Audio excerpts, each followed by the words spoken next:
right, welcome back to Diesel Talk. Tony Salas here to talk to you about these Duramax. As you can see on the Duramax engine here, we have it on an engine stand. Thought I'd mention a few things about a Duramax. Obviously, they're wonderful to work on, especially when everything is outside. This is one of our training engines that I use, and in this case, this is excuse me, this is an LML Duramax. A few key items I thought I mentioned about the LML Duramax is the fact that we have, let's start off with the EGR. The EGR, as we can see right here, we have exhaust manifold. We have an up pipe going up to the EGR system. So here we see an exhaust gas going into the EGR system. This is our bypass valve. Unfortunately, right where my hand is at right there, we often see the firewall or bulkhead right there, so they're not exactly fun to get to. So why am I mentioning the EGR? Because the LML Duramax has not one but two coolers, but again, this is called the EGR bypass valve. So you'll notice that we have our EGR system, so therefore there's a tube, as you follow my finger here. As we follow our finger, that's going to go all the way around, all the way to the intake. So if the bypass is bypassing exhaust gas, again, let's start where I was over here, oops, right here. So exhaust gas comes in here, the bypass valve could be open and go around that pipe I just outlined, go to the intake. Or it could bypass the exhaust gas too. Here you could see our first cooler, and then you can see our second cooler right there. So therefore the LML has two EGR coolers. So here we see the two coolers. So again, EGR bypass is designed to just bypass the gases either again to the tube going straight to the intake with no EGR cooler, or it's subcooling the gases going into the intake. So let me come around the engine here, and you're gonna see again the tube coming in here, or we could see the exhaust gases coming here. So what's missing right here? Right here, what goes here is the EGR valve, and I try to find, I don't know where I put it, but in this case, the EGR valve goes right there, so therefore that EGR valve is controlling, again, exhaust gases, whether cooled or not cooled, going into the intake, so therefore definitely go into the intake. So how do we see the intake going in here? Well, if I follow this right here where my finger's at, you're gonna see it go down into the intake manifold. So therefore, as I look here, I'm gonna see the intakes right here. So therefore that's in the engine valley on this Duramax. So on top, I guess the bulk of the intake is pretty much, you know, the EGR coolers, but obviously you do have your intake here. So therefore this is your intake throttle plate, better known as your EGR throttle plate, to create a back pressure, not a back pressure, excuse me, a low pressure. So therefore that vacuum will suck the exhaust gases in when they're pulled in. So therefore intake goes in right here, and therefore goes down, like I pinpointed before, going to the intake manifolds on the heads themselves. So therefore this is driver's side head. And over here, not to move too fast, because I know when I watch videos and people move too fast, I'm like, you're getting me dizzy. And this is the passenger side head. Okay, so that's the EGR going in there. So what's gonna happen is, with time, it isn't surprising that the bypass valve, once again over here, the bypass valve is going to get stuck, or the EGR valve is going to get stuck along with full of carbon, because that's what plagues an EGR system. Okay, since we're talking about the engine itself, and I'm taking time here on a Friday to do this, you'll notice that we also have our fuel system. Now, we've talked about in previous videos about the Duramax fuel system. This is an LML. The L5P, which started in 2017, no longer has the filter here, in case you did not know. LML, LGH were the last ones to put it here, so therefore this is all a suction. If you don't know about L5Ps, I'll come out with a recording of what I did on L5P, but the L5P now uses a lift pump, which is all located in the back, in the side of the fuel tank, while from LB7 2001 all the way to LML, which ended in 2016 model year, we actually have a suction. So we have a suction port that we measure suction at, but I don't have this one hooked up here. But again, fuel comes in through here. This is the primer pump, right? And that goes over to a tube, which goes to the fitting, and then on to the injection pump, which is buried right there. So this one's equipped with the CP4 injection pump, which you can see right there. So this pump is timed, okay? So therefore installation will require us to get clearance in here, which definitely means that all this garbage needs to come out, you know? So therefore a lot going on there. Yeah, a lot going on there. So therefore that's what you're gonna see. There's also a vacuum sensor right here. So this is again in line, and it's sensing the vacuum that's being pulled by the CP4 pump. So therefore on the back of the CP4 pump, what do we have? We got a vacuum pump located there too as well. So that's what we're gonna see. Since we're showing the low pressure side and then obviously we got the high pressure side, please note right here on the side of the valve cover, right here, you're gonna see what we call the hydrocarbon injector. Some people call it the ninth injector. Again, this is on the side of the valve cover. That is your hydrocarbon injector. What it's designed to do, if I follow this tube right here, it's designed to go ahead and inject the fuel into the exhaust. So that's our downpipe. Obviously it's cut away here, but that's the downpipe that goes down towards the diesel oxidation catalyst, the whole after treatment system. If you don't understand from previous videos or other videos, please note that we use fuel to be injected from this hydrocarbon injector. There you can see the connector right there. That is actually controlling, again, your fuel going into the after treatment. Yes, $5-6 a gallon nowadays for fuel. We're injecting into the exhaust for a regeneration event.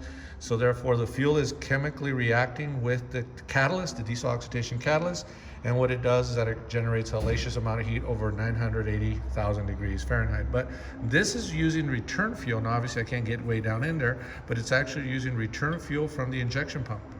So therefore definitely have that. And in case you're wondering, the L5P also has something like this, but it's located on the frame, not on here on the side of the motor like the LML does, okay? So therefore that is your hydrocarbon injector. It does not use high rail pressure, it uses return fuel, which is probably, I'm guessing, above 55 PSI, no more than 80. So therefore that's what it should use. Us as technicians, when we diagnose, we do a volume test. So therefore this has to come off. And what we do is we take a volume test with the scan so we can energize it and see if it's squirting enough volume, especially when you're not getting enough heat for regeneration, meaning that it's got regeneration codes set on it saying it's not clean, loaded. So there you go. All right, so since we're covering that, let's look at the common rail real quick. Now everything pretty much that's important is on the driver's side rail. Okay, got a big truck coming through here. So in this case, what you're gonna see here, and I'm gonna try to get a better close of it right there. What you're gonna see right there is actually your fuel rail pressure sensor. Okay, that's your fuel rail pressure sensor on the back of the fuel rail. So in case you guys don't know fuel systems, this is a fuel rail. You'll notice we got 4 injectors here on this bank here. So obviously I'm missing one here, but I got one would be there, 2, 3, and 4. So therefore you see the lines going in there. And in this case, we see the common rail going there. So therefore there is a line that's coming in from the other side, which is this guy. This one takes a nosedive underneath the engine valley and goes clear across to the other side, to the other rail. Oh, way over there on the other side. Okay, so there's one line transferring to the other. So that means all discharge, high pressure coming out of this injection pump, okay, there's 2 lines, are going that way. They're going to the passenger side, and then we got another line coming over to this side. So a lot of plumbing here. You got individual lines for obviously number 2, 4, 6, and 8, because these are even side. 1, 3, 5, and 7 are on the other side. So again, 2, 4, 6, and 8 are located on this side right here. So that's what we see coming in here. So with that said, I just thought I mentioned that, you know, you got your fuel plumbing all going through here. But let's start where we started off. We got our fuel rail pressure sensor, and then in the front, we got this guy right here, which is your FRPR number 2 according to General Motors, which is fuel pressure regulator right there. So in this case, we got fuel rail pressure regulator number 2 there. Fuel pressure regulator number 1 is the one above the CP4 injection pump. So that's what we see there. So one of the things is there's a lot of chat about failures about the CP4. When it comes to a Duramax, one of the things I push a lot is some type of aftermarket lift pump. Definitely want to use some kind of aftermarket lift pump because again, you want to supplement it to keep constant flow of fuel, because as we discussed in previous videos, what actually kills a CP4 is air and low lift pump pressure. But since this is a suction and you can aerate very easily, especially from that guy, you're better off actually putting a lift pump in it. So personally, I like to use the fast unit, which is just a pump, not the 2 filters, just a pump that they sell. So it does work very well. All right, so lastly, the cooling system. The cooling system has always been the same on a Duramax up to the LML, and also the L5P I believe is the same. You got not 1, but 2 thermostats. So one of the common things we see go or stuck open on Duramax applications all the way from LB7 to LLY, LBZ, LMM, and LML, LGH, or so many, is the fact that thermostats get stuck open. It takes a long time to get up to temperature, and sometimes it'll trip a code. So therefore, please note, you got thermostats that probably need replaced. There's what we call the primary and the secondary thermostat. One has a bypass valve which controls this flow from the water pump. So that's our water pump right there. A gear-driven water pump, if you did not know that. Okay, going all the way up. So they're not fun to do, these water pumps, but in this case, maybe I'll do another video how we do a water pump, but definitely they're no fun to do, especially when they're on the truck. But real quickly though, since we're talking about cooling system, please note all cooling on the discharge side. This is the discharge of the water pump. So what you're gonna see right here as I scroll down here, you're gonna follow this tube right here, and that tube goes to this guy right here. This is right here your oil cooler. So therefore that's your oil cooler. Obviously your fuel oil filter goes here, not fuel oil filter goes right here. So therefore that goes there. And what you're gonna see is on the rear, you're gonna see cooling go through the oil cooler and then turn into the rear cover. So therefore the rear cover is actually part of your cooling system, in case you did not know. So there are coolant passages going through here. So therefore the motor cools from the back to the front.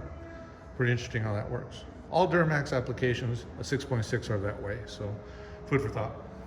All right, so definitely want to be vacuum filling these cooling systems, but it does help a lot to understand how the system does work. So yeah, so thought I'd give you that. And last but not least, turbocharger. The turbocharger is one of the yuckiest jobs to do on a Duramax. What makes it hard is we have to take the transmission out. In many cases, we take the transmission out so we can get access to the back of the turbo. You can see these up pipes are no fun to get to. So therefore, definitely no fun to get to. And you got to get to the oil drain tube, which is located way down there. So therefore, we can see way down there. It's kind of like a bronze color there. That is your oil drain tube. Is not fun to get to. So if you get complaint about why does it cost so much money to replace a turbo on a Duramax, because it's high labor. So therefore, it definitely is high labor. So. All right, and if you're wondering, what is this guy right here? This is our vein position sensor. So therefore, the computer always knows the position of the veins, which I wish we used on power stroke applications, but it's okay, we have it here. So thought I'd give you that. So that's a quick look at our LML engine. So it's part of our training series that we do here because I do train technicians as well. So anyways, if you got any questions, put a comment, subscribe, and we'll talk to you next time. Thanks for watching.